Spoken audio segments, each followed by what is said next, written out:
Hello everyone, welcome to Study Tube. Mission railway के अंदर हम लोग चैप्टर करने जा रहे हैं कोशिका चक्र और कोशिका विभाजन, cell cycle and cell division, cell cycle and cell division. और इस चैप्टर में हम लोग करने वाले हैं 45 to 50 MCQs।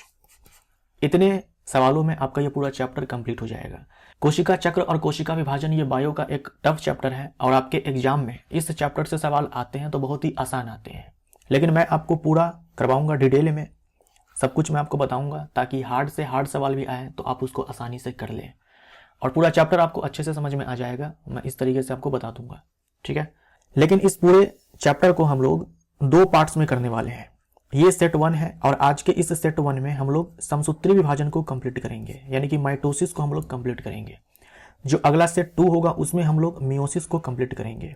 तो माइटोसिस और मियोसिस इन दोनों को मिलाकर के हम लोग 45 से 50 प्रश्नों को करेंगे और पूरा ये आपका चैप्टर कंप्लीट हो जाएगा।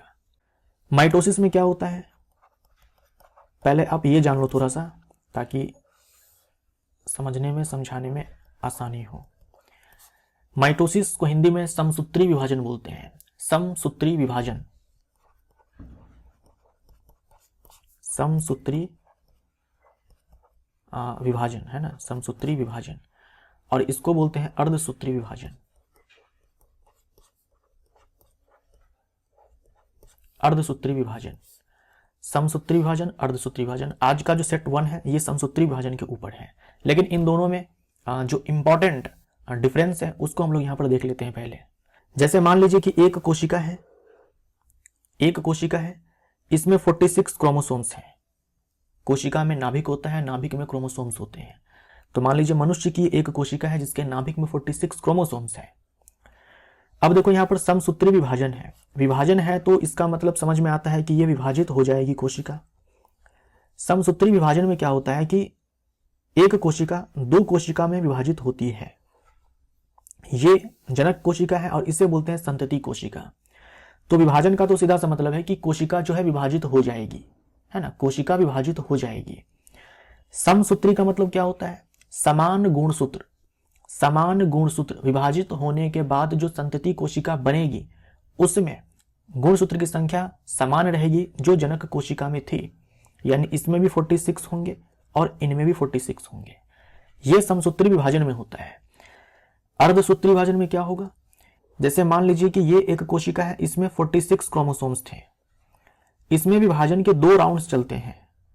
पहले ये एक कोशिका जो है 2 कोशिका में विभाजित होगी, इसको कहा जाएगा मियोसिस 1। मियोसिस 1। उसके बाद फिर से ये दोनों कोशिका विभाजित होगी ऐसे,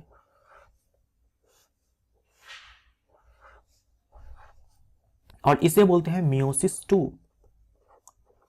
इसे बोलते हैं मियोसिस 2। और मियोसिस 1 और मियोसिस 2 दोनों को मिला दो तो मियोसिस कहा जाता है। तो यहां पर देखिए विभाजन यहां पे हुआ ना, यहां भी विभाजित हुई कोशिका, यहां भी विभाजित हुई। समसूत्री विभाजन में विभाजन होती है तो लास्ट में 2 कोशिका बनती है, 2 संतति कोशिका बनती है। अर्धसूत्री विभाजन में जब विभाजन होता है तो अंत में जाकर के 4 कोशिकाएं बनती है। ये 4 कोशिकाएं देखो बनी है अंत में जाकर के। और अर्धसूत्री कहने का मतलब ये होता है कि जो संतति कोशिका बनती है उसमें गुणसूत्र की संख्या आधी हो जाती है। यहां पर समसूत्री है तो समान रही, यहां पर अर्धसूत्री है तो आधी हो जाएगी, यानी कि अंत में जो कोशिका बनती है उसमें गुणसूत्र की संख्या आधी हो जाएगी, आधी हो जाएगी, इसमें आधी हो जाएगी। यानी आप ध्यान से देखो तो जो मियोसिस 1 है हमारा, उसमें गुणसूत्र की संख्या आधी हो गई है। मियोसिस 2 में गुणसूत्र की संख्या नहीं बदली है। तो हम बोलने को ये बोलते हैं कि अर्धसूत्री विभाजन में जो गुणसूत्र की संख्या है वो आधी हो जाती है। लेकिन और अच्छे से बोले, हम थोड़ा और प्रिसाइजली बोले, एकदम एग्जैक्ट बोले, तो हम बोलते हैं कि मियोसिस 1 में, अर्धसूत्री विभाजन 1 में गुणसूत्र की संख्या आधी हो जाती है। अर्धसूत्री विभाजन 1 में गुणसूत्र की संख्या आधी हो जाती है। समझ में आया? अब आपसे कोई कहता है कि अर्धसूत्री विभाजन में गुणसूत्र की संख्या आधी हो जाती है, तो आप बोलेंगे कि भैया अर्धसूत्री 1 में, है ना, अर्धसूत्री विभाजन 1 में गुणसूत्र की संख्या आधी हो जाती है। आप और अच्छे से बता देना कि अर्धसूत्री विभाजन 1 में आधी होती है, अर्धसूत्री विभाजन 2 में आधी नहीं होती है, ठीक है। तो ये आपको समझ में आ गया कि माइटोसिस और मियोसिस में क्या अंतर है। अगर आप इस वीडियो का PDF डाउनलोड करना चाहते हैं तो ये आप कर सकते हैं हमारे ऐप से। हमारे ऐप पर जाइए और यहाँ पर आप क्लिक करना, यहाँ पर क्लिक करना, फ्री मटेरियल्स नाम से एक ऑप्शन मिलेगा, उसको क्लिक करना, वहाँ पर आपको PDF मिल जाएगा। ठीक है, लेकिन ये चैप्टर कंप्लीट होने के बाद मिलेगा आपको, यानी सेट 1 और सेट 2 ये दोनों जब आ जाएंगे तो दोनों को मिला करके एक साथ आपको दिया जाएगा। तब तक आप हमारे ऐप से जुड़ सकते हैं, डाउनलोड कर सकते हैं। देख लो, ऐप का नाम है स्टडी ट्यूब एजुकेशन, इसके नीचे लिखा हुआ है एजुकेशन DIY7 मीडिया। ठीक है, वैसे लिंक आपको मिल जाएगा वीडियो के डिस्क्रिप्शन बॉक्स में। तो ये है सेल साइकिल, और सेल साइकिल ये किसका है? माइटोसिस का है, क्योंकि हम लोग इस वीडियो में तो माइटोसिस ही करने वाले हैं, माइटोसिस के ऊपर ही प्रश्नों को करने वाले हैं। सेल साइकिल बोले तो कोशिका चक्र, एक कोशिका को विभाजित होने में जो समय लगता है वही कोशिका चक्र है। अब देखो, मैंने कितने आसानी से आपको बता दिया कि ये 46 क्रोमोसोम्स हैं कोशिका में, और ये कोशिका जो है 2 कोशिका में विभाजित हो जाती है, 46 क्रोमोसोम्स ही रहते हैं, गुणसूत्र की संख्या नहीं बदलती है क्योंकि ये समसूत्री विभाजन है। लेकिन जितने आसानी से मैंने आपको यहाँ पर बता दिया कि ऐसा होता है, चीजें उतनी आसान नहीं है। ये पूरा आपको एक कोशिका चक्र दिखाया गया है माइटोसिस का एक कोशिका चक्र दिखाया गया है। इसमें देखो क्या होता है, पहले होता है G1 फेज, उसके बाद होता है S फेज, उसके बाद होता है G2 फेज। ये ध्यान रखिएगा, यहाँ पर एज इट इज आपको रटा होना चाहिए, याद होना चाहिए। G1 phase, S phase, G2 phase, G1 phase, S phase, G2 phase, इन तीनों ही फेजेज को आपस में मिला दो तो इसे कहा जाता है इंटरफेज, यानी तीनों मिलकर के बनाते हैं क्या? इंटरफेज। अगर मान लो ये जो सेल साइकिल है, इसमें मान लो कि 100 मिनट्स लगते हैं, 100 मिनट्स लगते हैं, है ना, 100 मिनट्स लगते हैं इस पूरे एक कोशिका को 2 कोशिका में विभाजित होने में। एक कोशिका को 2 कोशिका में विभाजित होने में मान लो कि 100 मिनट लगते हैं, तो इस 100 में से ना 95 मिनट से भी ज्यादा समय जो है ये केवल इंटरफेज खा जाएगा। 95% या इससे ज्यादा टाइम जो है ये इंटरफेज खा जाएगा। तो 90% बोल दे, या फिर 95% बोल दे, या फिर 95% से थोड़ा ज्यादा बोल दे, ये टाइम लगता है कि इसमें इंटरफेज में कौन कौन से फेज आते हैं आपके? G1 phase, S phase, G2 phase. इसमें क्या होता है, केवल कोशिका विभाजन की तैयारी होती है, ना तो कोशिका विभाजित होती है, कोशिका द्रव्य का विभाजन होता है, और ना ही केंद्रक का विभाजन होता है, केवल विभाजन की तैयारी होती है। आप जिस एग्जाम की तैयारी कर रहे हैं वो देंगे मात्र 1 घंटे में, लेकिन उसकी तैयारी आप सालों से कर रहे हैं। ठीक वैसा ही कोशिका विभाजित होगी, उसमें 5% से भी कम टाइम लगेगा पूरा सेल साइकिल का, लेकिन उसके विभाजन की जो तैयारी है उसमें 95% से भी ज्यादा टाइम लगता है। और जो तैयारी वाला फेज है ना, उसी को कहा जाता है इंटरफेज। इसमें आते हैं G1 फेज, S फेज और G2 फेज। मतलब समझ लो कुछ ऐसा हुआ, ये एक कोशिका थी, ये थोड़ी सी ग्रो कर गई, ऐसी हो गई। ठीक है, उसके बाद इंटरफेज के बाद हम लोग घुसते हैं सीधा M फेज में। M फेज को यहाँ पर हम लोग माइटोसिस फेज बोलते हैं। माइटोसिस फेज में सबसे पहले आपको मिलेगा रास्ते में प्रोफेज, उसके बाद मिलेगा मेटाफेज, उसके बाद मिलेगा एनाफेज, उसके बाद मिलेगा टेलोफेज, और लास्ट में मिलेगा आपको साइटोकाइनेसिस। ये जो प्रोफेज है, मेटाफेज है, एनाफेज है, टेलोफेज है, इसमें क्या होता है, न्यूक्लियस डिवाइड कर जाता है। जो केंद्रक है ना, इसमें देखो केंद्रक होगा ना, ये केंद्रक है, ये केंद्रक है, इसमें क्या होगा, देखो केंद्रक का डिवीजन हो जाएगा, यानी कुछ ये सीन बन जाएगा, ये एक न्यूक्लियस अब यहाँ पर 2 न्यूक्लियाई में कन्वर्ट हो चुका है। ये देखो केंद्रक का डिवीजन हो गया, केवल इतने से। केंद्रक का विभाजन कैरियोकाइनेसिस कहलाता है। कैरियो का मतलब होता है केंद्रक और काइनेसिस का मतलब होता है डिवीजन। कैरियोकाइनेसिस कहलाता है, हिंदी में भी कैरियोकाइनेसिस ही बोलते हैं, कैरियोकाइनेसिस कहलाता है। तो प्रोफेज, मेटाफेज, एनाफेज, टेलोफेज, इनके कंप्लीट होने के साथ ही कैरियोकाइनेसिस हमारा कंप्लीट हो जाता है। तो यहाँ देखो G2 फेज के बाद प्रोफेज है, तब मेटाफेज है, तब एनाफेज है, और तब टेलोफेज है ना। ये हमारा M फेज, ये हमारा माइटोसिस फेज है। कैरियोकाइनेसिस के बाद देखो ये है साइटोप्लाज्म, ये है साइटोप्लाज्म। अब इसका जो है विभाजन होगा, डिवीजन होगा, है ना। तो ये यहाँ से जो है कुछ ऐसा सीन बनेगा। ये देखो 2 कोशिका में, ये देखो 2 कोशिका जो है यहाँ पर नई बन गई, ये संतति कोशिका 2 बन गई। इसे बोलते हैं साइटोकाइनेसिस। साइटोकाइनेसिस बोले तो साइटोप्लाज्म का डिवीजन, है ना, साइटोप्लाज्म का डिवीजन, कोशिका द्रव्य का विभाजन। तो आपको इसी सीक्वेंस में ये याद रखने हैं, G1 phase, S phase, G2 phase, prophase, metaphase, anaphase, telophase, cytokinesis. ठीक है, अब चलिए करते हैं प्रश्नों को। कोशिका संवर्धन में मनुष्य की कोशिका को एक कोशिका चक्र पूरा करने में लगभग डैश का समय लगता है। अब देखिए मनुष्य की एक कोशिका है, ठीक है, मनुष्य की एक कोशिका है, उस एक कोशिका को 2 कोशिका में विभाजित होना है, तो विभाजन में जो टाइम लगेगा उसी को हम लोग कोशिका चक्र बोलेंगे। यानी मनुष्य की एक कोशिका है जो ऐसे पूरा चक्र कंप्लीट करेगी, ऐसे पूरा सेल साइकिल जो है कंप्लीट करेगी। इसमें टोटल टाइम कितना लगेगा? जैसे मैंने यहाँ पर 100 मिनट का एग्जाम्पल दिया था, 100 मिनट का एग्जाम्पल दिया था। मनुष्य की कोशिका है तो वहां पर आपको आंसर करना है 24 घंटे, 24 घंटे आपको आंसर करना है, ठीक है। लेकिन ईस्ट कोशिका में पूछते आपसे, ईस्ट कोशिका खमीर में, खमीर क्या है? खमीर जो है ये एक कोशिकीय कवक है। जनरली जो कवक होते हैं वो बहुकोशिकीय होते हैं, लेकिन जो खमीर है वो एक कोशिकीय कवक है, एक कोशिकीय कवक है। इसका इस्तेमाल रोटी बनाने में, ब्रेड बनाने में और बियर बनाने में, शराब बनाने में किया जाता है। इस ईस्ट कोशिका को एक चक्र पूरा करने में जो समय लगता है वो है 90 मिनट। ये हमारा आंसर हो जाएगा 90 मिनट्स। निम्न में से कोशिका चक्र का सही क्रम कौन सा है? क्या बता सकते हो? सब कुछ मैंने आपको एक्सप्लेन कर दिया है, सब कुछ मैंने आपको एक्सप्लेन कर दिया है। सबसे पहले कौन सा फेज होगा? G1 फेज, ठीक है। सबसे पहले कौन सा फेज होगा? G1 phase. उसके बाद कौन सा होगा? S phase. उसके बाद कौन सा होगा? G2 phase. और उसके बाद जाकर के आपका होता है M फेज, माइटोसिस फेज। तो G1 phase, S phase, G2 phase, M phase. C हमारा राइट आंसर। निम्न प्रवस्थाओं में से कौन कोशिका चक्र की अंतर अवस्था का भाग नहीं है? अंतर अवस्था किसको बोलते हैं? इंटरफेज को बोलते हैं। अंतर अवस्था किसको बोलते हैं? इंटरफेज को बोलते हैं। मैंने आपसे क्या कहा कि G1 फेज होता है, उसके बाद आपका S फेज होता है, उसके बाद G2 फेज होता है। इन तीनों को मिलाकर के ही इंटरफेज कहा जाता है, इंटरफेज कहा जाता है। और सबसे ज्यादा टाइम यहीं पर लगता है विभाजन की तैयारी में। तो बताओ इनमें से कौन सी प्रवस्था है यानी कि फेज है जो इंटरफेज का पार्ट नहीं है? तो भाई ये M है, M फेज, जिसे हम लोग माइटोसिस फेज बोलते हैं। ऐसी कोशिकाएं जिनमें और विभाजन नहीं होता है जीवन प्रवस्था को छोड़कर एक निष्क्रिय अवस्था में चली जाती है, जिसे कोशिका चक्र की डैश कहते हैं। अब देखिए मैंने आपको सब समझाया, G1, S, G2, ये prophase, metaphase, anaphase, telophase, cytokinesis, लेकिन मैंने G0 को छोड़ दिया, G0 को छोड़ दिया। मान लीजिए कि ये एक कोशिका है, ये एक कोशिका है, ये क्या करती है? अपना पूरा सेल साइकिल ऐसे कंप्लीट करती है और जाकर के दो कोशिका ऐसे नई वाली बना लेती है। लेकिन अब ये कोशिका नहीं चाहती है कि विभाजित हम हो, ये कोशिका अब नहीं चाहती है कि हम विभाजन करें। अब सवाल ये है कि भाई क्यों ना करें विभाजन जो है, और क्यों ना करें? क्योंकि जरूरत नहीं है। अगर ये कोशिका जो है, एक कोशिका दो नई कोशिका बनाई है, लेकिन अब इसके विभाजन की जरूरत नहीं है, ये विभाजित करे आगे चल करके, अभी इसकी जरूरत नहीं है, तो ये वापस से ये सेल साइकिल कंप्लीट नहीं करेगी।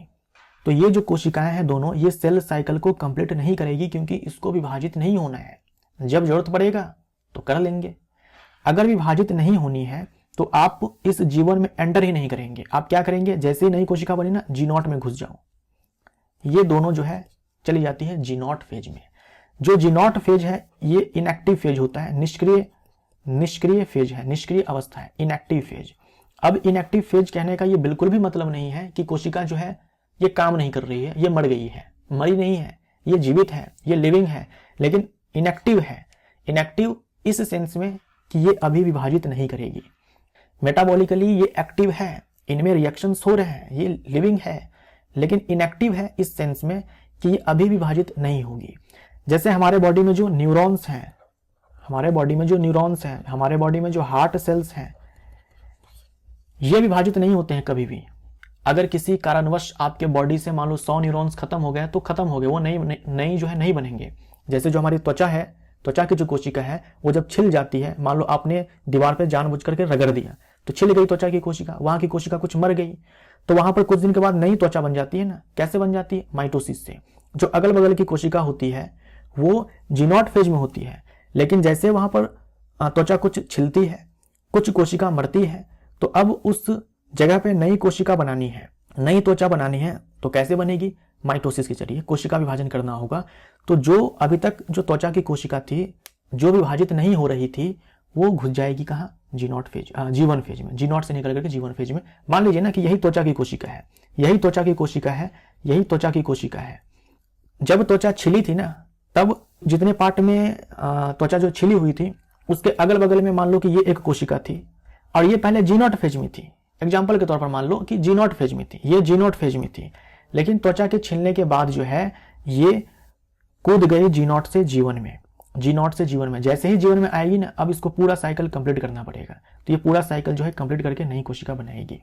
जो न्यूरॉन्स है हार्ट सेल्स है, ये कभी डिवाइड नहीं करते हैं, डिवीजन नहीं करते हैं, तो ये हमेशा जी नॉट फेज में होते हैं। तो कुछ कोशिकाएं कभी विभाजित नहीं होगी, वो जी नॉट फेज में बैठी रहेगी अपना। जी नॉट फेज में बैठी है, इसको हम लोग निष्क्रिय अवस्था कहते हैं, इनएक्टिव फेज कहते हैं, इनएक्टिव फेज कहते हैं। इसी को हम लोग शांत अवस्था कहते हैं, है ना, शांत अवस्था कहते हैं, शांत अवस्था कहते हैं। इसमें जो कोशिकाएं हैं वो सक्रिय होती है, रिएक्शंस होते हैं, न्यूरॉन्स, हार्ट सेल्स सारे तो काम कर रहे हैं ना हमारे बॉडी में, नहीं करेंगे तो फिर तो हम लोग जिंदा नहीं बचेंगे। लेकिन इनएक्टिव है इस सेंस में कि ये विभाजित नहीं हो रही है, तो जी नॉट फेज हमारा आंसर हो जाएगा। कौन सी प्रारूपिक अवस्था डीएनए द्विगुणन के लिए जानी जाती है? वेरी वेरी इंपॉर्टेंट, ये ध्यान में रखिएगा। ये हमारा सेल साइकिल है, इसमें देखो इंटरफेज के अंदर G1 फेज है, S फेज है, G2 फेज है। ये S फेज, ये जो S फेज है, ये जो S फेज है ना, इसको कहा जाता है सिंथेसिस फेज। कौन सा phase? Synthesis phase, synthesis, synthesis phase कहा जाता है। क्यों कहा जाता है? क्योंकि इसमें डीएनए का रेप्लिकेशन होता है।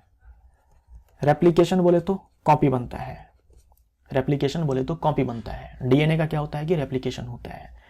और अगर कोशिका जंतु कोशिका है, जंतु की कोशिका है, तो उसमें क्या होगा कि सेंट्रियोल होता है, सेंट्रियोल्स होते हैं ना जंतु कोशिका में, इसका भी क्या होगा, एक कॉपी बन जाएगा, इसका भी एक कॉपी बन जाएगा।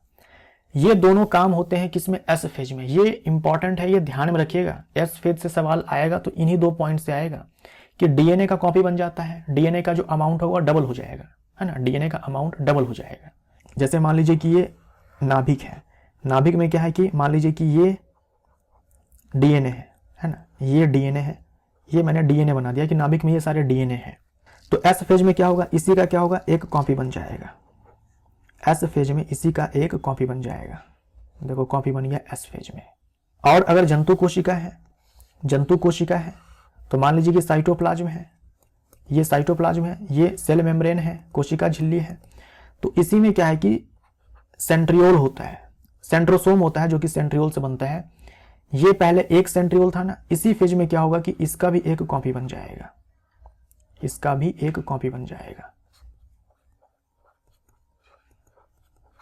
सेंट्रियोल्स को हम लोग बोलते हैं हिंदी में तारक केंद्र, है ना, तारक केंद्र। क्या है ये? तारक केंद्र। तो आंसर क्या हो जाएगा? एस। मनुष्य कोशिका को एक कोशिका चक्र पूरा करने में 24 घंटे लगते हैं। कौन सी प्रावस्था कोशिका चक्र का सबसे अधिक समय लेती है? कोशिका चक्र का सबसे अधिक समय किसमें जाता है? कोशिका विभाजन की तैयारी में, जिसे कहा जाता है अंतरावस्था, इंग्लिश में बोले तो इंटरफेज। इंटरफेज, सी हमारा राइट आंसर हो जाएगा। कोशिका चक्र की वह प्रावस्था जिसमें अत्यधिक संश्लेषण और वृद्धि होती है तथा जो कोशिका चक्र का 90% समय लेती है। मैंने आपसे कहा कभी 90% आ जाएगा, कभी 95% आ जाएगा, कभी 95% से ज्यादा आ जाएगा। एस फेज, इंटरफेज है ना, इंटरफेज। कोशिका चक्र की वह प्रावस्था जिसमें अत्यधिक संश्लेषण और वृद्धि होती है। इंटरफेज में क्या होता है? इंटरफेज में मैंने आपसे कहा कि केवल तैयारी होती है, सेल का जो है ग्रोथ होता है, सेल का साइज बड़ा होता है और डीएनए का रेप्लिकेशन होता है। एनिमल सेल में सेंट्रियोल का भी कॉपी बनता है। तो यही सब काम होता है, कुछ प्रोटीन्स बनते हैं। तो अंतर अवस्था हमारा आंसर हो जाएगा, इंटरफेज हमारा आंसर हो जाएगा। डैश प्रावस्था गुणसूत्र की संख्या एवं आकारिकी के अध्ययन के लिए सर्वोत्तम अवस्था है। इस पर भी क्या करो आप, वीवीआई मार्क कर दो। अगर आपसे पूछा जाता है कि क्रोमोसोम के स्टडी के लिए, क्रोमोसोम के बारे में अगर आपको अच्छे से पढ़ना है, क्रोमोसोम दिखता कैसा है ना, उसका मॉर्फोलॉजी कैसा है, आकारिकी का मतलब वही होता है, मॉर्फोलॉजी कैसा है, दिखता कैसा है, इसके बारे में अगर आप पढ़ना चाहते हैं, स्टडी करना चाहते हैं, तो सेल साइकिल का एक फेज होता है जिसे मेटाफेज कहते हैं, सबसे बढ़िया फेज होता है। सबसे ज्यादा स्पष्ट रूप से क्रोमोसोम दिखाई पड़ता है इस मेटाफेज में। देखो क्रोमोसोम बन जाता है प्रोफेज में, लेकिन दिखाई कब पड़ता है? अच्छे से, बहुत ही अच्छे से मेटाफेज में, बहुत ही अच्छे से मेटाफेज में दिखाई पड़ता है। अब यहां पर आप ध्यान से देखिए, ध्यान से देखिए आप, इंटरफेज कंप्लीट हो चुका है। इंटरफेज में जो G1 होता है, S होता है, G2 होता है, वो सारे कंप्लीट हो चुके हैं। अब चलते हैं एम फेज में। एम फेज में जो पहला फेज है वो प्रोफेज होता है। अब इस प्रोफेज में देखो क्या होता है कि जो आपके क्रोमेटिन्स होते हैं, जो आपके क्रोमेटिन्स होते हैं, जैसे मान लीजिए कि ये कोशिका है, कोशिका के अंदर जो है ये नाभिक है। इसमें क्या है, इसमें क्या होता है कि क्रोमेटिन्स होते हैं आपके, है ना। इसमें क्या होता है कि क्रोमेटिन्स होते हैं, इसमें ऐसे क्रोमेटिन्स होते हैं। ये क्या है, क्रोमेटिन है। ये क्या है, क्रोमेटिन्स है। ये क्रोमेटिन्स जो होते हैं ये आपके बन जाते हैं क्रोमोसोम्स बन जाते हैं। ये जो क्रोमेटिन्स हैं ये कन्वर्ट हो जाएगा किसमें, गुणसूत्र में। गुणसूत्र में अगर मनुष्य की कोशिका है तो ये क्रोमेटिन्स 46 क्रोमोसोम्स में कन्वर्ट हो जाएगा। ठीक है, 46 क्रोमोसोम्स में कन्वर्ट हो जाएगा। ठीक है, ये काम तो प्रोफेज में ही हो जाता है। ये काम तो प्रोफेज में ही हो जाता है कि गुणसूत्र बन जाता है, लेकिन गुणसूत्र स्पष्ट रूप से दिखाई नहीं पड़ता है। वो स्पष्ट रूप से दिखाई पड़ेगा इस मेटाफेज में, जो कि जस्ट प्रोफेज के बाद का फेज है। इतना ही नहीं, इस प्रोफेज में जो है, जो एंडोप्लाज्मिक रेटिकुलम है वो गायब हो जाता है। जो केंद्र के अंदर केंद्रिका होती है, न्यूक्लियोलस जिसे हम लोग बोलते हैं, न्यूक्लियोलस, सही है ना, न्यूक्लियोलस देख लेना, ये गायब हो जाएगा। उसके बाद जो आपके गोल्जी कॉम्प्लेक्स हैं वो सारे गायब हो जाते हैं। जो नाभिकीय झिल्ली है, न्यूक्लियर मेम्ब्रेन, ये भी टूट फूट करके गायब हो जाती है। ये सारे क्या होते हैं, गायब हो जाते हैं। गायब कौन से फेज में, प्रोफेज में। प्रोफेज में ये सारे गायब हो जाते हैं, याद रखिएगा, एंडोप्लाज्मिक रेटिकुलम, गोल्जी काय, केंद्रिका, और उसके बाद ये जो न्यूक्लियर मेम्ब्रेन है, नाभिकीय झिल्ली, ये गायब हो जाते हैं। अगर आप ध्यान से देखो तो इंटरफेज में ये आपको नाभिकीय झिल्ली साफ साफ दिखाई पड़ रही है, ये आपको क्रोमेटिन दिखाया जा रहा है। और यहाँ पर देखो इंटरफेज में ही जो एस फेज था उसमें देखो सेंट्रियोल भी डबल हो चुका है। प्रोफेज में क्या होगा, नाभिकीय झिल्ली गायब हो चुकी है, क्रोमेटिन क्रोमोसोम में कन्वर्ट हो चुका है। देखो क्रोमोसोम जो है ऐसा आपको दिखाया गया है, यहाँ पर ऐसा आपको दिखाया गया है। क्रोमोसोम्स तो आप जानते होंगे ना, कुछ ऐसा दिखता है। ये आपको दिखाया गया, 3 क्रोमोसोम्स आपको दिखाए गए हैं। और आपको ये दिखाया गया है कि जो ये सेंट्रियोल्स होते हैं, जो सेंट्रियोल्स होते हैं ये अपोजिट पोल पर चलना शुरू कर देते हैं। अपोजिट पोल बोले तो देखो अभी ये दोनों पास पास है ना, इस वाले फेज में देखो यहाँ एक दूसरे के अपोजिट है। तो सेंट्रियोल क्या करते हैं, प्रोफेज में स्पिंडल फाइबर छोड़ते हैं। स्पिंडल फाइबर्स जो है ये छोड़ते हैं। स्पिंडल फाइबर छोड़ भी रहे हैं और अपोजिट पोल पर मूव भी कर रहे हैं। स्पिंडल फाइबर छोड़ भी रहे हैं, देखो यहाँ पर स्पिंडल फाइबर आपको बहुत छोटा छोटा दिखाया गया है, लेकिन यहाँ पर देखो कितना लंबा लंबा दिखाया गया है। तो प्रोफेज में क्या सब हुआ, ये सारे गायब हो गए। जो आपके सेंट्रियोल्स हैं वो अपोजिट पोल पर चलना शुरू कर दिए हैं, विपरीत ध्रुव पर चलना शुरू कर दिए हैं। और साथ में क्या छोड़े जा रहे हैं, स्पिंडल फाइबर छोड़े जा रहे हैं। स्पिंडल फाइबर छोड़े जा रहे हैं, इसको बोलते हैं तुर्क रेशे। तुर्क रेशे जो है या फिर तर्कु रेशे जो है ये छोड़े जा रहे हैं। मेटाफेज में जाने के बाद क्या होता है कि सारे के सारे क्रोमोसोम्स देखो लाइन से लग जाते हैं एक ही लाइन में। मान लीजिए कि 46 क्रोमोसोम्स हैं, तो सारे के सारे 46 क्रोमोसोम जो होते हैं मेटाफेज में ऐसे एक ही लाइन पर आ जाएंगे, ऐसे एक ही लाइन पे। मैंने यहाँ पर 3 बनाकर दिखाया है, लेकिन सारे के सारे 46 जो होंगे वो एक ही लाइन पर आकर के ऐसे लग जाते हैं। इसे बोलते हैं इक्वेटोरियल लाइन, है ना। एक ही इक्वेटर पर आकर के ये सारे अरेंज हो जाते हैं, अलाइन हो जाते हैं, और इसी को बोला जाता है मेटाफेजिक प्लेट। Metaphasic plate. आप ध्यान से देखो यहाँ पर सारे के सारे एक ही लाइन में आ गए ना, इसी को कहा जाता है मेटाफेजिक प्लेट। Metaphasic plate. और मेटाफेज में जाने के बाद ये जो स्पिंडल फाइबर्स होते हैं ये आकर के क्रोमोसोम से जुड़ जाते हैं। ध्यान दीजिएगा, यहाँ पर मैं आपको एक बनाकर दिखा रहा हूं। इसी वाले में से एक को मैं उठाता हूं, यहाँ पर ये एक क्रोमोसोम्स है, ठीक है।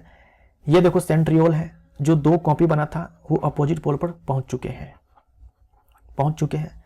ये क्या करेंगे, स्पिंडल फाइबर बनाते हैं, और ये स्पिंडल फाइबर तो प्रोफेज से ही बनाना शुरू कर दिए थे। अब देखो क्या होगा, यहां से ये जो सेंट्रियोल है ये एक स्पिंडल फाइबर यहां पर छोड़ेगा और ये एक स्पिंडल फाइबर यहां पर छोड़ेगा। ये स्पिंडल फाइबर आकर के अटैच हो जाएगा इस क्रोमोसोम से। अच्छा, अटैचमेंट के लिए जो है एक यहां पर डिस्क बनता है प्रोटीन का, जिसे काइनेटोकोर कहा जाता है। काइनेटोकोर कहा जाता है। ये आगे एक सवाल आएगा, उसमें आपको मैं और अच्छे से दिखा दूंगा, ठीक है। तो जितने भी आपको यहाँ पर क्रोमोसोम्स दिखाए गए हैं, सारे क्रोमोसोम्स पर स्पिंडल फाइबर आकर के अटैच होते हैं। यहां पर अगर मैं एक और इस प्रकार से, तो स्पिंडल फाइबर यहां से आकर के भी ऐसे अटैच होगा।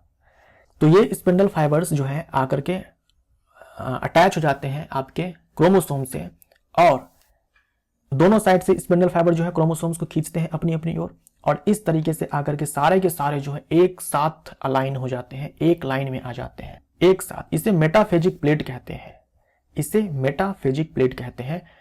और यही वो फेज है जिसमें जो आपके क्रोमोसोम्स होते हैं वो स्पष्ट दिखते हैं। इसीलिए कहा जाता है कि अगर भाई मॉर्फोलॉजी की पढ़ाई करनी है क्रोमोसोम्स को लेकर के, तो आपके लिए बेस्ट फेज है मेटाफेज। तो प्रोफेज और मेटाफेज में आपको अच्छे से समझ में आ गया कि क्या होता है। अब यहीं पर मैं आपको एनाफेज के बारे में भी बता देता हूं, है ना। एनाफेज में देखो क्या हुआ, ये स्पिंडल फाइबर यहां ऐसे आकर के क्रोमोसोम से अटैच है ना। अब क्या होगा, ये स्पिंडल फाइबर भाई इसे इधर की ओर खींच रहा है क्रोमोसोम को, और ये इधर की ओर खींच रहा है। ये क्रोमोसोम बीच से ही ऐसे अलग हो जाएगा। अभी जो है इसके पास 2 क्रोमेटिड्स हैं, ठीक है। यहां पर देख लो आप, ये अपने आप में एक क्रोमोसोम है और ये पूरा अपने आप में एक क्रोमेटिड है। मतलब एक क्रोमोसोम एक क्रोमेटिड है। ये इसको बोलते हैं सेंट्रोमियर, गुणसूत्र बिंदु बोलते हैं। एक गुणसूत्र बिंदु मतलब एक क्रोमोसोम, और यहां पर एक ही क्रोमेटिड है, अर्ध गुणसूत्र है, वो है ये। अच्छा, एक और मैं बनाता हूं यहां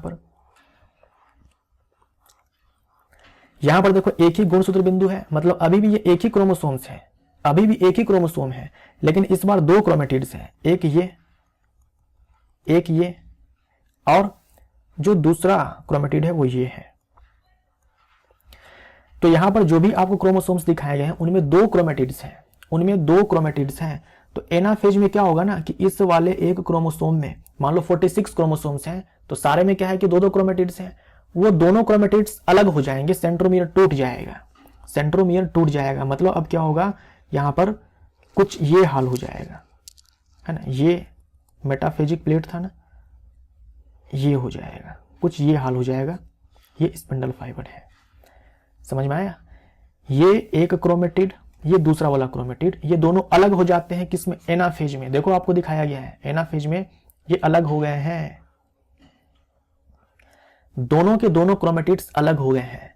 अब यही जो क्रोमेटिड है फ्यूचर में जो कोशिका बनने वाली है, 2 विभाजित होकर के, उनके ये गुणसूत्र कहे जाएंगे, उनके ये क्रोमोसोम कहे जाएंगे। ये क्रोमेटिड चला जाएगा एक कोशिका में और ये क्रोमेटिड चला जाएगा जो दूसरी वाली कोशिका होगी उसमें, और उसमें ये कहलाएंगे दोनों गुणसूत्र एक क्रोमेटिड वाले। समझ में आया आपको। एनाफेज में क्या हुआ, सेंट्रोमियर टूट गया, क्रोमेटिड्स अलग हो गए। सेंट्रोमियर टूट गया, क्रोमेटिड्स अलग हो गए, किसमें, एनाफेज में ऐसा होता है। उसके बाद आता है टीलोफेज में क्या होगा, याद रखने की आवश्यकता ही नहीं है, क्योंकि ठीक प्रोफेज के उल्टा है। टीलोफेज में क्या होगा, ठीक प्रोफेज के उल्टा है। प्रोफेज में क्या हुआ था भाई, देख लो, क्रोमेटिन्स जो है क्रोमोसोम में कन्वर्ट हो गया था। टीलोफेज में क्या होगा, वापस से ये क्रोमोसोम्स, ये जो क्रोमोसोम्स जो है, जो एक क्रोमेटिड वाला है, जो मैंने आपसे कहा कि नई कोशिका का ये गुणसूत्र है, ये वापस से डीकंडेंस हो जाएगा, ऐसे क्रोमेटिन में कन्वर्ट हो जाएगा। इस वाले में भी ये जो क्रोमोसोम है ये क्रोमेटिन में कन्वर्ट हो जाएगा, ठीक उल्टा हो जाएगा प्रोफेज का। प्रोफेज में और क्या हुआ था, ER, न्यूक्लियस, गोल्जी काय, न्यूक्लियर मेम्ब्रेन, ये सारे के सारे गायब हो गए थे ना, ये सब लौट कर आ जाएंगे, टीलोफेज में। देखो प्रोफेज में गायब हो गया था ना, वापस से देखो आ गया, ये वापस से देखो न्यूक्लियर मेम्ब्रेन यहाँ पर आ चुकी है। सब जो भी गायब हो गया था ना प्रोफेज में, सब के सब वापस आ जाते हैं, और यहाँ पर देखो वापस से क्रोमेटिन बन चुका है, और न्यूक्लियस का डिवीजन जो है यहाँ पर हो चुका है। अब आपको साफ साफ 2 न्यूक्लियस यहाँ पर दिखाया गया है। तो प्रोफेज का ठीक उल्टा टीलोफेज है। जो कुछ भी प्रोफेज में हुआ है उसका ठीक उल्टा कर दो टीलोफेज में, और इसी के साथ इस प्रोफेज, मेटाफेज, एनाफेज और टीलोफेज के साथ न्यूक्लियस का डिवीजन कंप्लीट हो जाता है, ठीक ना। न्यूक्लियस का डिवीजन कंप्लीट हो जाता है, कैरियोकाइनेसिस कंप्लीट हो जाता है। अब बचता है साइटोकाइनेसिस। ये जो कोशिका द्रव है यहाँ पर जो बचा हुआ है भाई, इसको भी काट दो ना, यहाँ से इसको भी डिवाइड कर दो, तो ये कहलाएगा साइटोकाइनेसिस। देखो 2 कोशिका यहाँ पर नई बन गई है। पूरा का पूरा मैंने माइटोसिस आपको यहाँ पर समझा दिया है। अब चलिए करते हैं प्रश्नों को। टीलोफेज अवस्था के लिए निम्न में से क्या सही है। टीलोफेज, ये टीलोफेज क्या सही है, गुणसूत्र भिन्न तत्वों के रूप में अपनी पहचान खो देते हैं। क्या ऐसा होता है? गुणसूत्र भिन्न तत्वों के रूप में अपनी पहचान खो देते हैं। क्या ऐसा हुआ है कि गुणसूत्र अपनी पहचान को खो दिया है? सही बात है। गुणसूत्र जो है ये क्रोमेटिन में कन्वर्ट हो गया है। तो क्रोमोसोम जो है क्रोमेटिन में कन्वर्ट हो गया, तो क्या हुआ? अपनी पहचान को खो दिया। तो ये सही हो जाएगा। गुणसूत्र विपरीत तुर्क ध्रुव पर एकत्रित हो जाते हैं। अच्छा, ये भी सही है। गुणसूत्र विपरीत तर्क ध्रुवों पर यानी कि अपोजिट पोल पर एकत्रित हो जाते हैं। ये भी सही है। केंद्रक झिल्ली, केंद्रिका, गोल्जी कॉम्प्लेक्स और ईआर पुनः बन जाते हैं। यार ये तो सारे के सारे सही हैं। तो डी हमारा ऑप्शन हो जाएगा। ये सब के सब सही है। देखो यहाँ पर जो आपके ये थे ना, जो क्रोमोसोम्स थे, ये अपोजिट पोल पर ही चले हैं ना। ये अपोजिट पोल है, एक ये साइड एक ये साइड। तो इधर का जो स्पिंडल फाइबर है इन सारे गुणसूत्रों को जो है इधर की ओर लेकर के जा रहा है, और इधर का जो है वो इधर की ओर लेकर जा रहा है। तो ये पहुंच जाते हैं टीलोफेज में, दोनों ध्रुव पर। तो ये सारी घटनाएं जो है ये टीलोफेज में हो रही है। प्रयोगशाला में समसूत्री विभाजन का अध्ययन करने के लिए सबसे उत्तम पदार्थ है पर्णशीर्ष, प्ररोह शीर्ष, मूल शीर्ष, युग्मक। देखिए ये प्लांट है, ये प्लांट की जड़ है और ये प्ररोह है। तो जो प्ररोह है उसके शीर्ष पे भी मेरिस्टेमेटिक टिश्यू होती है, विभाज्य उत्तक होती है ना। मेरिस्टेमेटिक टिश्यू होती है या फिर मेरिस्टेमेटिक सेल्स होते हैं। और जो जड़ें होती है इसको रूट टिप बोलते हैं। रूट टिप जो यहाँ पे लिखा हुआ है मूल शीर्ष, हमारा आंसर यहाँ पर मूल शीर्ष ही है।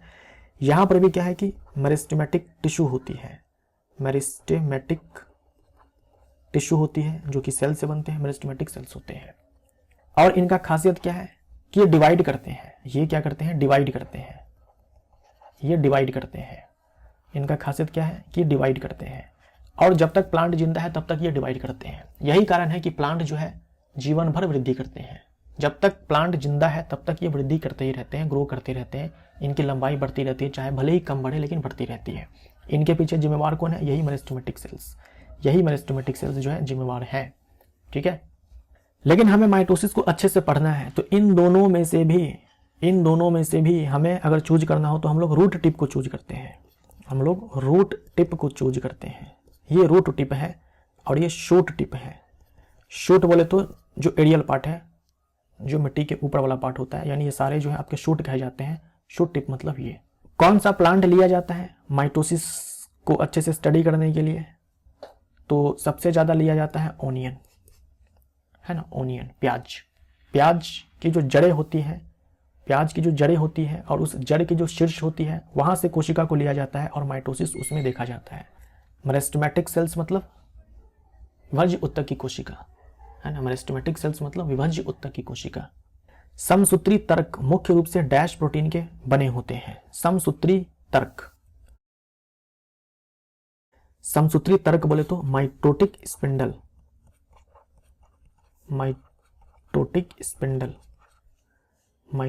स्पिंडल्स। जो आपने स्पिंडल फाइबर देखा जो आकर के अटैच होता है क्रोमोसोम से, उसी की बात की जा रही है। तो माइटोटिक स्पिंडल रहे या फिर मियोटिक स्पिंडल रहे, आंसर चेंज नहीं होगा। ट्यूब्यूलिन, है ना, ट्यूब्यूलिन प्रोटीन की बनी होती है। तो आंसर हमारा ए हो जाएगा। ये जो मायोसिन और एक्टिन है ये हमारे मसल्स प्रोटीन है। और इन्हीं दोनों को एक साथ मिला दो तो एक्टोमायोसिन कहलाएगा। ये जो स्पिंडल फाइबर्स बने होते हैं ट्यूब्यूलिन प्रोटीन के बने होते हैं।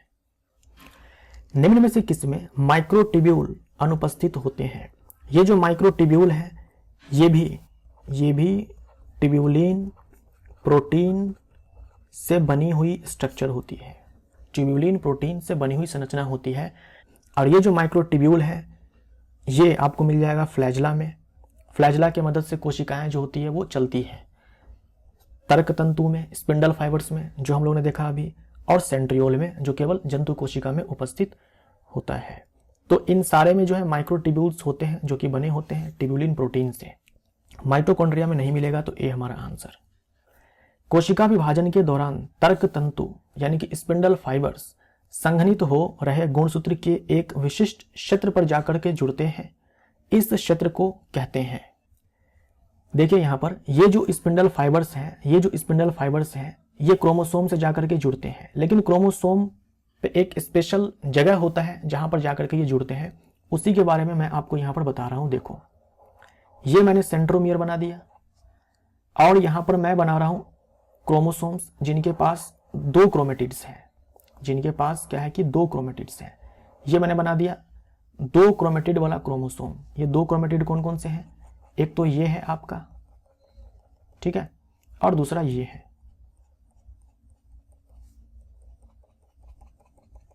पता नहीं चल रहा है ना, चलो कलर मैंने चेंज कर दिया। ये एक क्रोमेटिड और ये दूसरा वाला क्रोमेटिड। अब ये जो सेंट्रोमियर है ना, इस पर एक प्रोटीन का डिस्क होता है।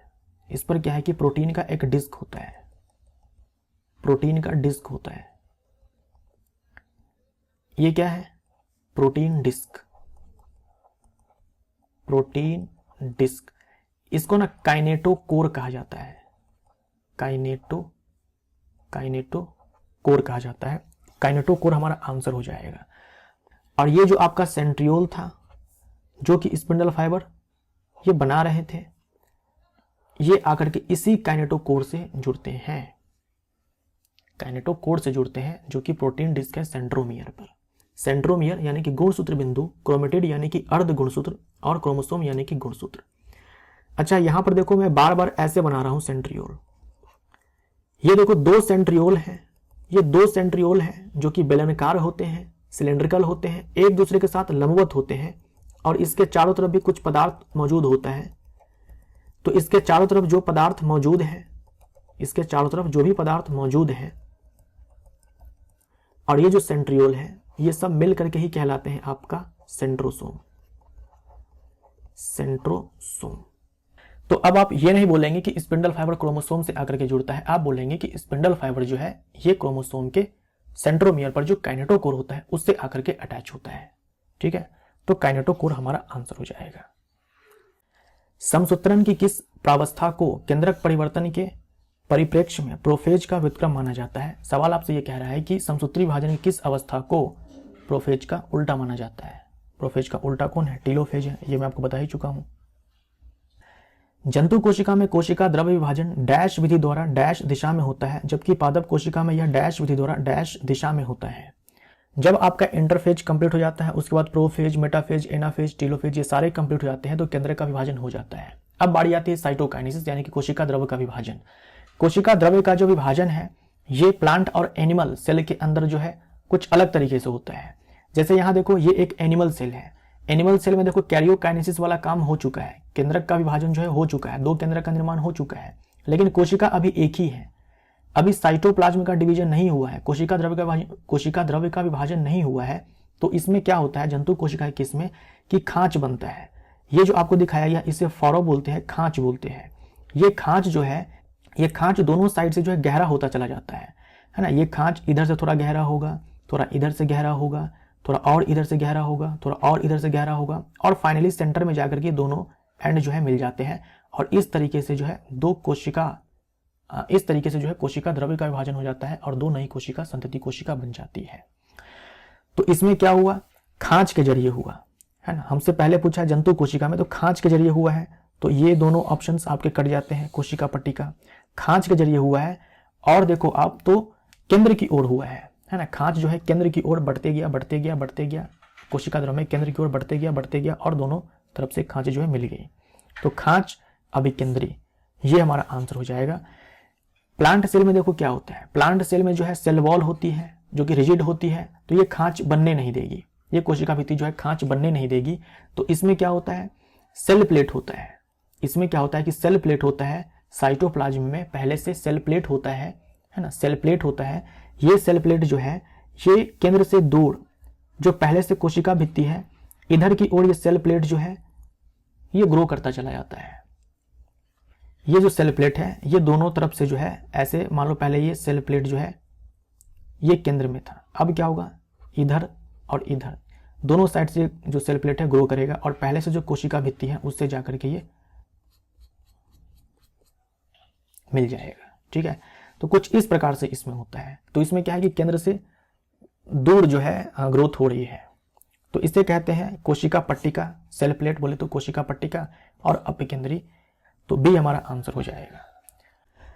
असूत्री विभाजन सामान्यतः इनमें पाया जाता है, ए माइटोसिस, ए माइटोसिस। जैसे अगर मैं आपसे बोलूं कि सेलुलर है ना, सेलुलर, सेलुलर मतलब क्या, कोश के मतलब क्या, कोशिका जैसी, ठीक है, कोशिका जैसी। लेकिन अगर मैं आपसे बोल दूं ए सेलुलर, ए लगा दूं, तो इसका मतलब क्या हो जाएगा, जो कोशिका जैसी नहीं है। तो आपने पढ़ लिया माइटोसिस कि भाई माइटोसिस में क्या होता है, लेकिन यहां पर ए माइटोसिस है, ए लगा दिया, मतलब माइटोसिस जैसा नहीं है। माइटोसिस मतलब माइटोसिस समसूत्री विभाजन जो आपने पढ़ा, और ए माइटोसिस मतलब समसूत्री विभाजन नहीं है, है ना, माइटोसिस नहीं है। जैसे यहाँ पर सेलुलर है, कोशिकीय, कोशिका जैसी, यहाँ ए सेलुलर है, कोशिका जैसी नहीं है। तो ए माइटोसिस का मतलब क्या हुआ कि माइटोसिस नहीं हो रहा है, माइटोसिस नहीं हो रहा है। तो बिना माइटोसिस के विभाजन इनमें से किस में होता है, सवाल आपसे यही पूछा जा रहा है। तो आपका आंसर हो जाएगा प्रोकैरियोटिक कोशिकाओं में। जो आपके प्रोकैरियोट्स होते हैं, जो आपके बैक्टीरिया होते हैं, वही होते हैं प्रोकैरियोट्स।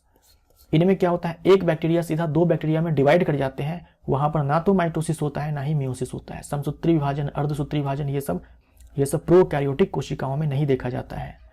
तो हम बोलते हैं कि ए माइटोसिस के जरिए जो है बैक्टीरिया डिवाइड करते हैं। जो आप बाइनरी फिजन देखते हो ना बैक्टीरिया में, द्विविखंडन, वही है ए माइटोसिस। बिना केंद्रक विभाजन के गुणसूत्र द्विगुणन कहलाता है। अब देखो सेल में क्या हुआ, इसमें मान लीजिए कि ये क्रोमोसोम्स थे, है ना, ये क्रोमोसोम्स थे। अब क्या हुआ कि ये केंद्रक का डिवीजन हुआ नहीं, लेकिन जो क्रोमोसोम्स थे ये रेप्लिकेट कर गए, है ना, ये रेप्लिकेट कर गए। पहले से 2 था, अब 4 हो गया।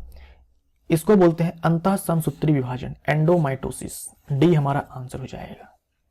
अर्धसूत्री विभाजन में क्या होता है कि केंद्रक का विभाजन होता है और पहली बार में गुणसूत्र की संख्या आधी हो जाती है और दूसरी बार में नहीं बदलती है, मियोसिस 2 में।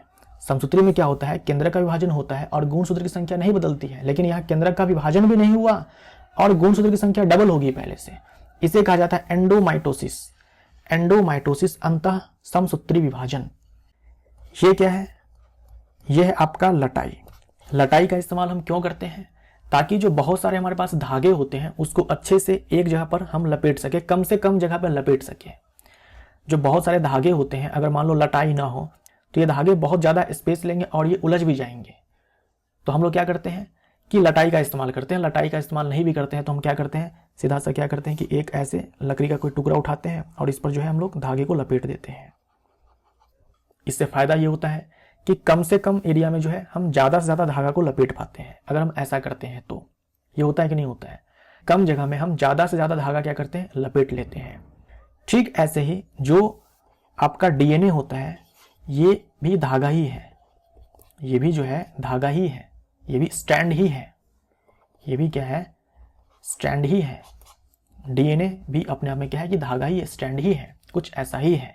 तो इस डीएनए को लपेटने के लिए भी हमारे पास क्या है कि सेल के अंदर जुगाड़ है, और वो जुगाड़ कौन सा है, हिस्टोन। हिस्टोन प्रोटीन आपने सुना होगा। हिस्टोन अपने आप में प्रोटीन का एक ग्रुप है जिसके अंदर कई सारे प्रोटीन्स आते हैं, लेकिन हम लोग हिस्टोन प्रोटीन ही बोलते हैं। तो ये जो डीएनए का अपना एक धागा है, इसको क्या करना है कि कम से कम जगह पर लपेटना है।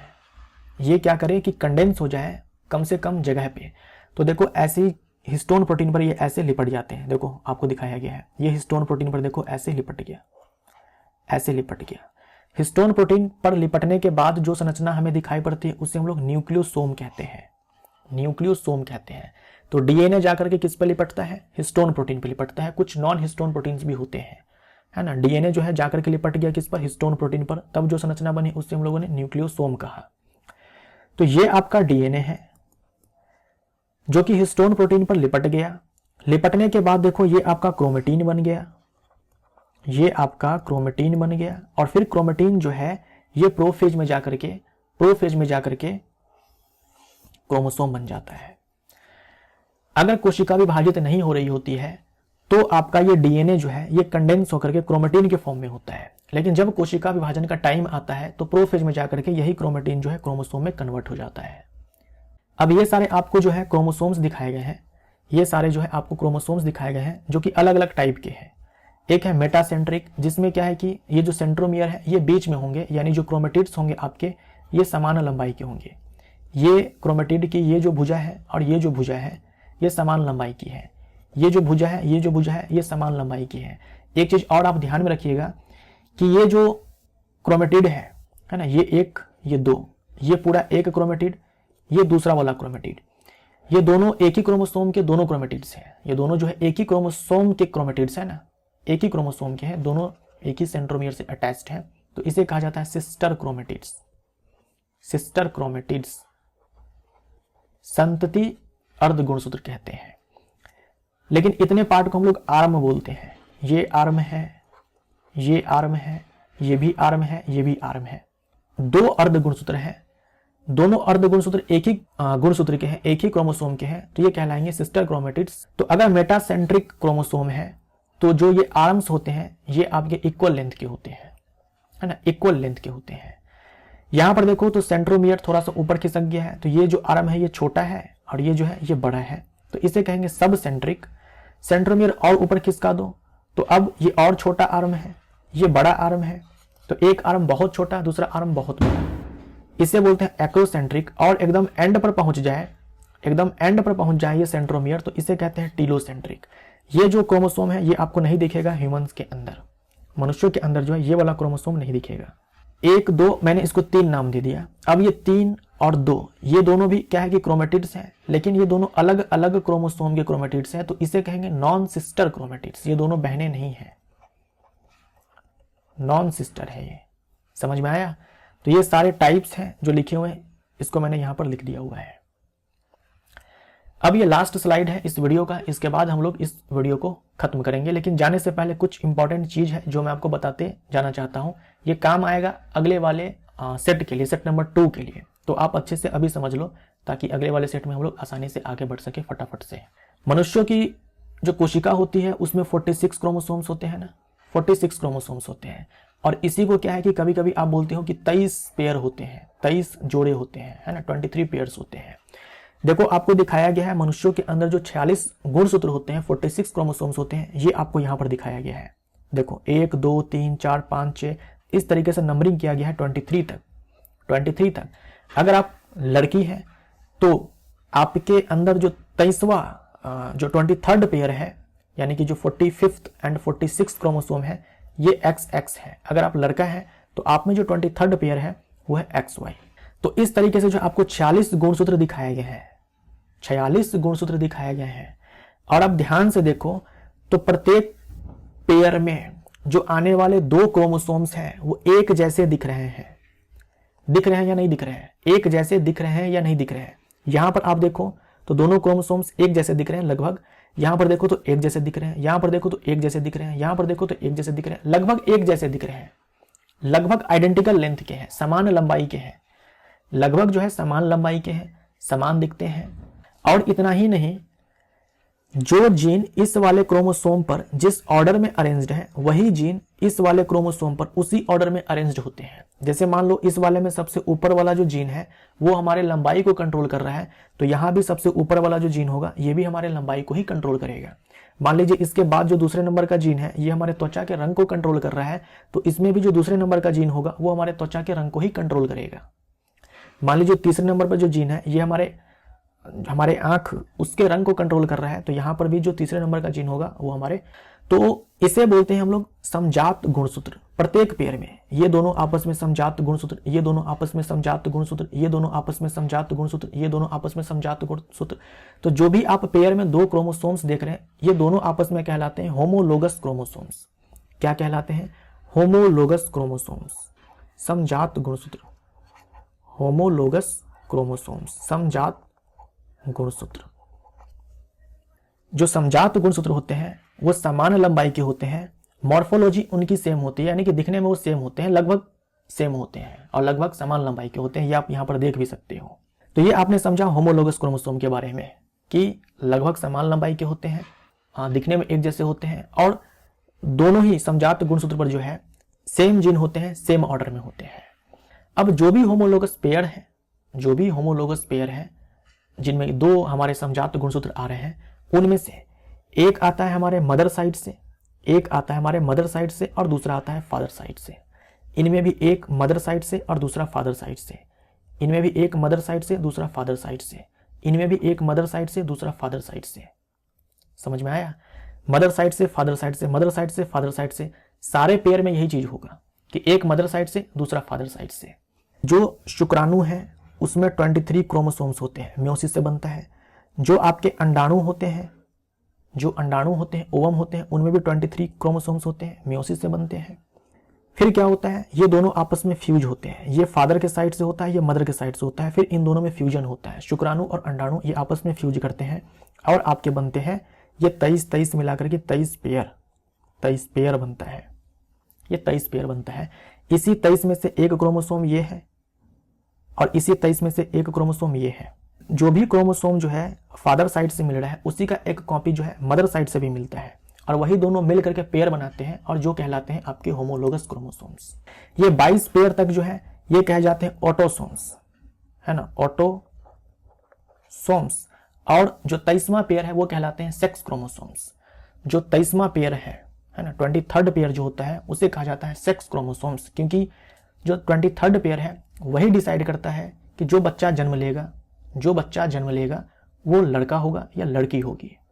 क्योंकि जो 23rd पेयर है उसमें अगर एक एक्स क्रोमोसोम है और एक वाई क्रोमोसोम है तो ये लड़का बनेगा, और दोनों के दोनों अगर एक्स है तो ये लड़की बनेगी। इसीलिए कहा जाता है कि भाई ये सेक्स क्रोमोसोम्स होते हैं। जो 23rd पेयर वाले आपके क्रोमोसोम्स होते हैं वो कहे जाते हैं सेक्स क्रोमोसोम्स। सेक्स क्रोमोसोम्स, क्योंकि इसी से सेक्स डिसाइड होता है कि लड़का पैदा होगा या लड़की पैदा होगी। ठीक है, तो मनुष्यों में जो 46 क्रोमोसोम्स होते हैं उससे हम लोग 23 पेयर भी लिखते हैं। क्यों लिखते हैं, कहां से आते हैं ये क्रोमोसोम्स, ये सब मैंने आपको अच्छे से समझा दिया। ये सारे आपके होमोलोगस क्रोमोसोम्स हैं। अब जब मैं आपको मियोसिस पढ़ाऊंगा, जब मैं आपको मियोसिस करवाऊंगा सेट नंबर 2 में, वहां मैं बोलूंगा कभी कि जो होमोलोगस क्रोमोसोम्स हैं वो पास पास आ रहे हैं, कभी मैं बोलूंगा कि ये दूर दूर जा रहे हैं। तो आपको समझ में आना चाहिए वहां पर कि होमोलोगस क्रोमोसोम्स क्या होते हैं, होमोलोगस क्रोमोसोम्स क्या होते हैं, मैं किसकी बात कर रहा हूं, ये सब आपको समझ में आना चाहिए। इसीलिए आप इसको याद रखिएगा जो मैंने आपको यहाँ पर बताया है, क्योंकि वहां पर मैं वापस से ये चीज आपको बताऊंगा नहीं। इसीलिए आपको यहीं पर समझ लेना है जो मैं आपको ऑलरेडी समझा चुका हूं। इसी के साथ ये सेट नंबर 1 जो है समाप्त होता है। मिलते हैं हम लोग सेट नंबर 2 में, और उसमें हम लोग कवर करेंगे मियोसिस को। जो मियोसिस है वो थोड़ा सा और कॉम्प्लेक्स होता है माइटोसिस के तुलना में, और कॉम्प्लेक्स होता है तभी तो वेरिएशंस आते हैं, तभी तो भिन्नताएं आती है। Thank you so much.